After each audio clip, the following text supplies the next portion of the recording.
Hi friends, మీకోసం పచ్చడి చూపించబోతున్నాను. ఇది ఎప్పుడు ఒకేలా కాకుండా ఇడ్లీలోకి ఇలా కాస్త డిఫరెంట్గా పచ్చడి చేసుకోండి. చాలా బాగుంటుంది. నార్మల్ పల్లీల పచ్చడిలానే కనిపిస్తుంది కదా, టేస్ట్ కూడా అంతే బాగుంటుంది. కాకపోతే ఇంగ్రీడియంట్స్ ప్రాసెస్ కాస్త మార్చాను. ఈ వీడియోలో చూసేద్దాము అదేంటో. ఇదిగోండి, పచ్చడి అయితే చాలా బాగుందండి. మీరు ట్రై చేయండి. మీకు ఎలా వచ్చిందో కామెంట్స్లో పెట్టండి. ఇప్పుడు ప్రాసెస్లోకి వెళ్ళిపోదాము. నేను పల్లీలు ఒక గుప్పెడు తీసుకున్నాను.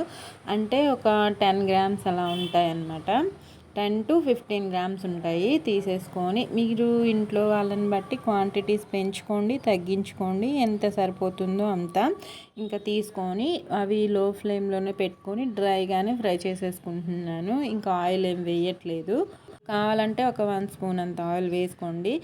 వేసినా పర్వాలేదు, వేయకపోయినా ఇబ్బంది లేదు. చక్కగా ఫ్రై చేసేసుకొని 5 మినిట్స్లో ఈజీగానే ఫ్రై అయిపోతాయి. జీలకర్ర ఒక 1 స్పూన్ అంతా ఇవి ఫ్రై చేసేటప్పుడు వేసేసుకుంటే అది కూడా ఈవెన్గా ఫ్రై అయిపోతుంది. పల్లీలు ఫ్రై అయిపోయాయి. ఇంకా పక్కకు తీసేసుకుంటున్నాను.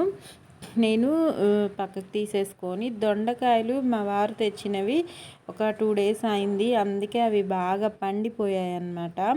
వాటిని కూడా మిక్స్ చేసుకుంటాను, చూపిస్తాను. అవి కూడా ఎండుమిర్చి ఒక 6, పచ్చిమిర్చి ఒక 10 ఉంటాయి, వేసేసుకున్నాను. ఇవి పచ్చడి కాస్త పుల్లగా లేకుండా నేను స్పైసీగా కాస్త ఉండాలి కాబట్టి 2 వేసుకుంటున్నాను. ఎండుమిర్చి, పచ్చిమిర్చి 2 వేస్తే మనకి ఆ దొండకాయలో ఉన్న పులుపు అంత తెలియకుండా బాగుంటుందని చెప్పి ఇలా వేస్తున్నాను అనమాట. ఇంకా దీనిలోకి ఒక 2 స్పూన్స్ అంత ఆయిల్ వేసుకొని చక్కగా ఫ్రై చేసుకుందాము. 5 మినిట్స్లో ఇవి కూడా లో ఫ్లేమ్లోనే ఫ్రై చేసుకోండి, ఈజీగానే ఫ్రై అయిపోతాయి. ఇంకా మనం ఏ పనిలో ఉండేటప్పుడు ఇలా లో ఫ్లేమ్లో పెట్టుకుంటే మన పని అవుతుంది, అవి ఈవెన్గా కుక్ అవుతాయి. హైలో పెట్టేస్తే త్వరగా అయిపోతుందని మాడిపోతాయి. కుక్ అవ్వడం అటు పక్కకు పెడితే ఇంకా ఫ్రై అయిపోయిన వాటిని పక్కన పెట్టేసుకొని దొండకాయలు ఇదిగో చెప్పాను కదా బాగా పండిపోయాయని చెప్పి, ఇవి ఒక 1/2 kg అంత దొండకాయలు ఉంటాయి.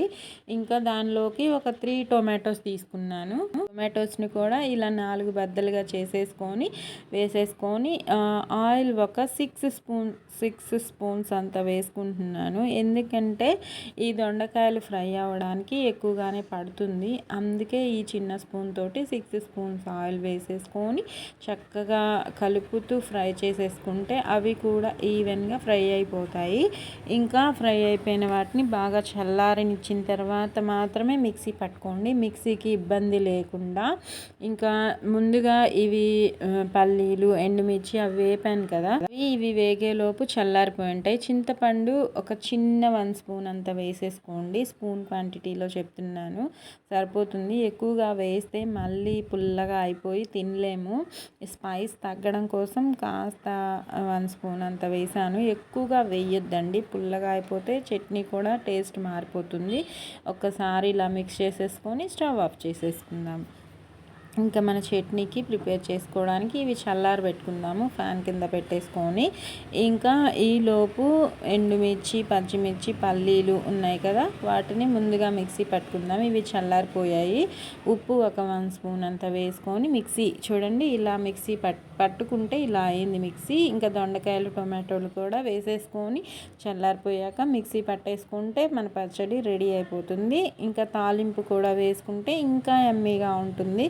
నేను ఈ చట్నీని ఇడ్లీలోకి చేశానండి, చాలా బాగుంటుంది ఫ్రెండ్స్, ట్రై చేయండి మీరు కూడా.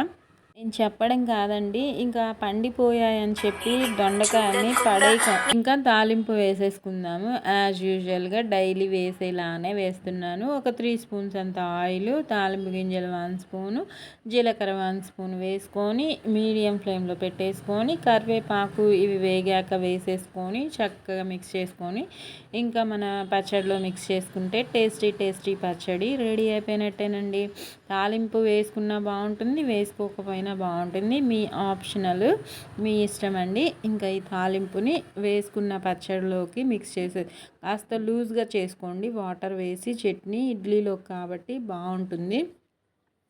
ఇంకా అన్నంలో కావాలంటే వాటర్ వేసుకోకుండా అలా ముద్దలా ఉంటే బాగుంటుంది. నేను ఇడ్లీలకు చేశాను కాబట్టి వాటర్ వేసాను. నా వీడియో నచ్చితే లైక్ చేయండి, నా పచ్చడి నచ్చితే కామెంట్ పెట్టండి.